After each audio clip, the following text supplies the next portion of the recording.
Start salute. Jagannamana Vinayaka Jai. Okay.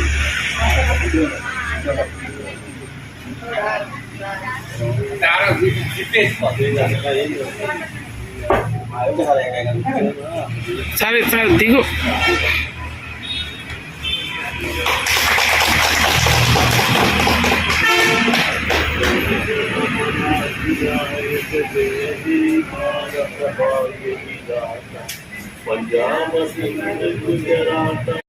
మనకి 1947 June 3వ తారీఖున అప్పుడు బ్రిటిష్ పాలనాధికారినటువంటి మౌంట్ బాటన్ ఏం చేస్తాడంటే, మేము భారతదేశానికి స్వతంత్రం ఇవ్వబోతున్నాం, సో ఎవరైనా కలిపేటోళ్ళు ఉంటే భారతదేశంలో, అప్పుడు చిన్న చిన్న రాజ్యాలు ఇవన్నీ, ఎవరైనా కలిపేటోళ్ళు ఉంటే కలపండి అని చెప్పి ఒక సర్క్యులర్ జారీ చేయగానే అప్పుడు మనం నిజాం ప్రభుత్వ ఆధీనంలో ఉండేటోళ్ళు మనం అందరం కలిసి.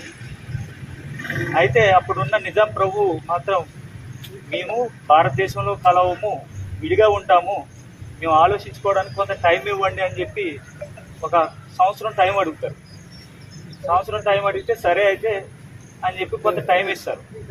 ఇచ్చిన తర్వాత అప్పుడు ఉన్నటువంటి నిజాం ప్రభు యొక్క ఆలోచన ఏంటంటే, మనకి మహారాష్ట్రలో నాందేడు, పక్క కర్ణాటకలో రాయచూరు, ఇటువంటి కొన్ని ప్రదేశాలు మన ఆధీనంలో ఉండేవి, మన తెలంగాణ ఆధీనంలో ఉండేవి అవన్నీ.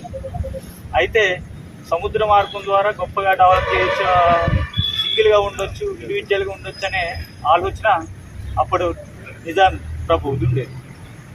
అయితే ఈ రజాకార్ల వల్ల, ఈ రజాకార్లు తెలంగాణ ప్రజల మీద మరియు అప్పుడు ఉన్నటువంటి ఉద్యమకారుల మీద విపరీతమైన దాడులు చేస్తుంటే అవి తట్టుకోలేక కొన్నిసార్లు దీన్ని వేరే ప్రదేశంలో కలపడానికి కూడా అప్పుడు ఉన్నటువంటి నిజాం ప్రభు ఇట్లా ఉంటే, అప్పుడు మీర్ ఉస్మాన్ అలీ ఖాన్ పరిపాలిస్తుండగా మనకి ఒక 1 year తర్వాత, అంటే సెప్టెంబర్ 17వ తారీఖునప్పటికీ 5 రోజుల పాటు ఆపరేషన్ పోలో అని మన సర్దార్ వల్లభాయ్ పటేల్ గారు తెలంగాణ చుట్టుపక్కల మొత్తం సైన్యాన్ని మోహరించి, నువ్వు వేరే చోట కలపడానికి వీలు లేదు, ఖచ్చితంగా భారతదేశంలోనే కలవాలి అని చెప్పి ఒక సైనిక చర్య అనేది చేపట్టారు.